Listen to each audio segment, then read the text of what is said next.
Donc je m'appelle François Saga, j'essaie de découvrir principalement en tant qu'acteur porno gay. J'ai fait une carrière de 5 ans déjà aux États-Unis. J'ai commencé une carrière un tout petit peu plus différente à partir du film de Bruce LaBruce l'an dernier. Et aujourd'hui avec la promotion de Homme au bain de Christophe Honoré. Emmanuel, c'est toi qui as l'habitude de te tirer sans un mot, sans même dire au revoir.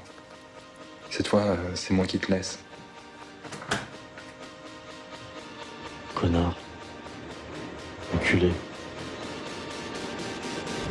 Je veux faire ce voyage sans plus penser une seule fois à toi. J'avais en fait fait un court-métrage pour Olivier Niklos il y a 1 an, qui avait été projeté à la Fémis à Paris. Et Christophe Honoré était là-bas, visionner ce court-métrage. Et Gaël Morel m'a dit, écoute, Christophe est là, c'est un ami à moi, et il a vu le court-métrage et ils ont bien te rencontré. Donc de là, en fait, j'ai revu après Christophe Honoré autour d'un verre. 10 jours plus tard, en fait, le projet du théâtre de Gennevilliers Carte Blanche avait proposé à Christophe Honoré justement de réaliser un court-métrage. Et Christophe Honoré m'a contacté très vite par rapport à ce court-métrage-là pour me proposer de le faire. Je pense que quand on est acteur porno, on a moins de préjugés sur les... Sans vouloir être de mauvaise foi, on a moins de préjugés sur les acteurs traditionnels que même sur vous. J'ai l'impression que les autres acteurs d'un parcours plus traditionnel trouvent qu'on marche un peu sur leur plate-bande. Comme si finalement on avait plus de chances qu'un autre à se retrouver dans un projet comme celui-ci sans avoir un parcours de comédien habituel.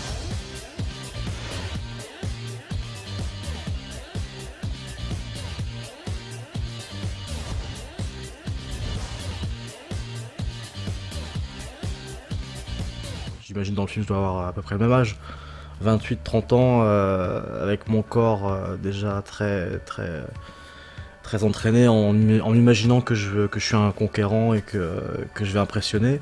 Finalement je me rends compte que je suis rien d'autre qu'un truc, oui finalement, plus que superficiel et vide et creux en fait. C'est ce qui me fait comprendre que je suis rien d'autre qu'une apparence que je me suis créée mais qu'il n'y a rien derrière en fait. Il me dit que oui je suis kitsch, c'est le mot exact. Il y a du vrai parce que moi j'ai voulu aussi travailler avec le cliché, j'ai voulu même... Quand je disais que mon corps était un petit peu hypertrophié, etc. J'aimais ce côté un peu Big Jim, un peu figurine, parce que c'est un fantasme aussi et que voilà, j'aimais travailler avec ça.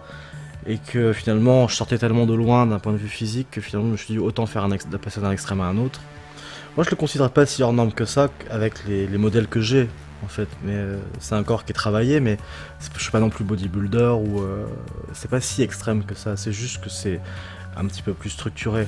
Moi j'ai voulu me façonner ça parce que peut-être que j'ai voulu ressembler à l'homme que je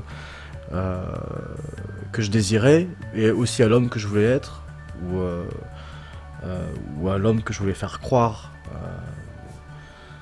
Enfin, à la virilité que je voulais faire passer, mais sans vraiment me sentir très masculin.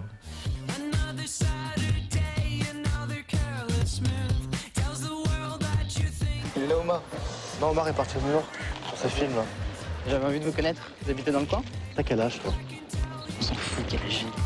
Moi, j'ai eu plein de relations sexuelles avec des mecs de banlieue et des soi-disant hétéros ou même bi, etc. qui n'assumaient pas forcément, mais ça c'est respectable de pas forcément assumer une sexualité à un certain moment de sa vie. En fait dans le film d'Honoré on voit pas trop ce côté un peu de cette sexualité un peu qui fait souffrir ou la sexualité de la honte ou qui existe, mais là on est un peu plus dans un espèce de contexte où comme si le temps s'était arrêté, il n'y a pas vraiment ce quartier-là craignait, mais on ressent pas trop ça dans le film. On ressent plus quelque chose de plus interne.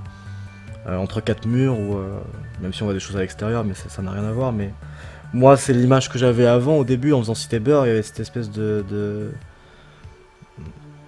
clin d'œil un peu à la racaille, un peu cliché, agressive, et un peu cet objet de désir, justement, un peu primaire, et dangereux, comme l'attirance et la peur en même temps. Mais c'est pas du tout ce que Honoré a voulu montrer, je pense.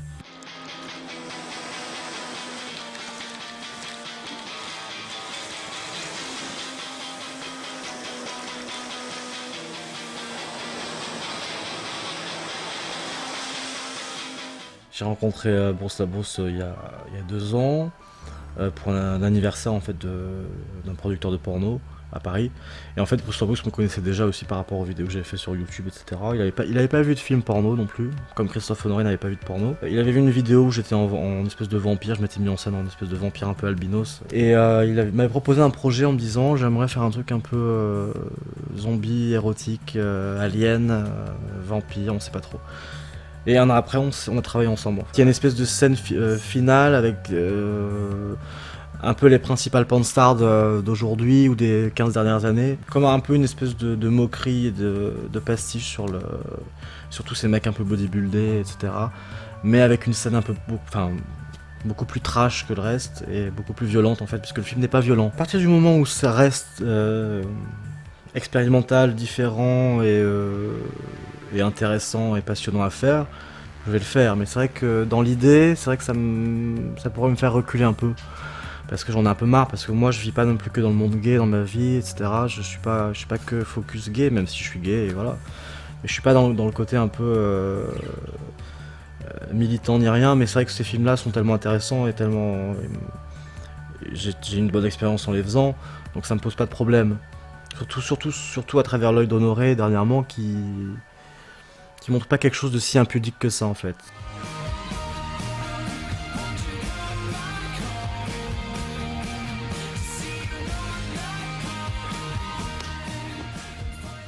Les filles, on n'a jamais les fesses comme ça.